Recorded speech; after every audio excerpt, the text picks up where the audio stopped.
Welcome back to our channel. నేను మీ మాదిరి. జీవితాంతం ఈ బంధం నాతో ఉండిపోవాలి. ఈ బంధం లేనిదే నాకు జీవితమే లేదు. ఈ బంధంతో నేను ముడిపడినట్టు ఇంక ప్రపంచంలో దేనితోనూ ముడిపడలేను. నేనంటేనే తను, తనంటేనే నేను. ఇలా ఒక బంధంతో మనము రిలేటెడ్ అయిపోయామనుకోండి, ఆ బంధంలో మమేకమైపోయామనుకోండి, ఆ బంధం కలకాలం నీతోనే ఉండాలి అని నీకు అనిపించిందనుకోండి, నువ్వు చేయాల్సింది ఏంటో తెలుసా?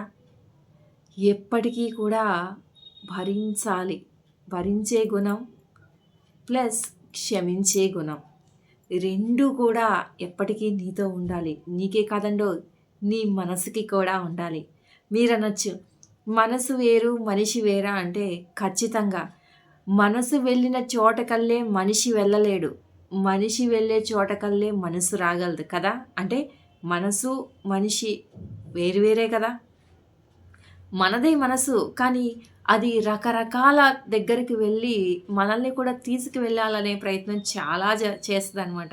కానీ ఆ ప్రభావంలో మనం పడిపోయామనుకోండి, మనల్ని మనం కోల్పోతాము. మన మనసు చాలా వేగంగా ప్రయాణిస్తది.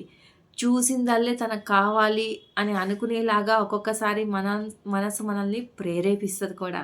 కానీ మనకేం కావాలి? మనసు చెప్పేది నిజమేనా? దాని మాట మనం వినాలా? అని చెప్పేసి మనకంటూ ఒక అవగాహన, మనసుని మన చేతిలోకి తీసుకోవాలి గానీ, దాని కంట్రోల్‌లోకి మనం వెళ్ళిపోకూడదనమాట. అలా వెళ్ళినప్పుడే చాలా చాలా అనర్థాలకి దారి తీస్తది. అలాంటప్పుడే మనం కలకాలం ఏదైతే మనతో ఉండాలి అని అనుకుంటున్నామో, కొన్ని కొన్ని సిచ్యువేషన్‌లో అలాంటివి కోల్పోవాల్సిన పరిస్థితి కూడా వస్తదనమాట. కాబట్టి ఎప్పుడూ కూడా నీకు కావాల్సింది నీ తోడుని ఎప్పటికీ నీతో ఉంచుకోవాలి అని నువ్వు అనుకుంటే, కొన్ని కొన్ని విషయాలలో క్షమించేసేయాలి. చిన్నా చితకా విషయాలను కూడా పట్టుకొని వేలాడుతూ ఉండకూడదు. ఎంత బాగా క్షమాగుణం నీకుంటే అంత బాగా మనశ్శాంతి కూడా నీకుంటదనమాట. ఎందుకంటే పట్టుకున్న కొద్దీ ఇంకా గట్టిగా పట్టుకోవాలనిపిస్తది. వదిలేస్తున్న కొద్దీ వదిలేయాలని అనిపిస్తది. అలా అని చెప్పేసి ప్రతిదీ పట్టుకోకూడదు, ప్రతిదీ వదిలేయకూడదు. ఏది పట్టుకోవాలి, ఏది వదిలేయాలి అనేది మాత్రం నీ చేతుల్లోనే ఉంటదనమాట. అంత క్షమాగుణం ఉంటే చాలు. అలాగే భరించే గుణం.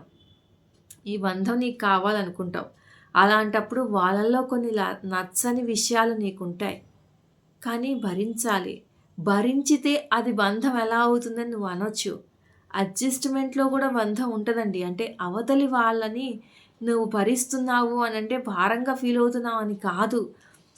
ఫస్ట్‌లో ఎవరికైనా కానీ కొన్ని కొన్ని ఇండివిడ్యువాలిటీస్ ఉంటాయి. ఎదుట వాళ్ళు చేసేవి నచ్చకపోయినా మనం సర్దుకుపోతాం. ఆ సర్దుకుపోవటాన్ని భారం అన్న పేరు పెట్టకూడదు.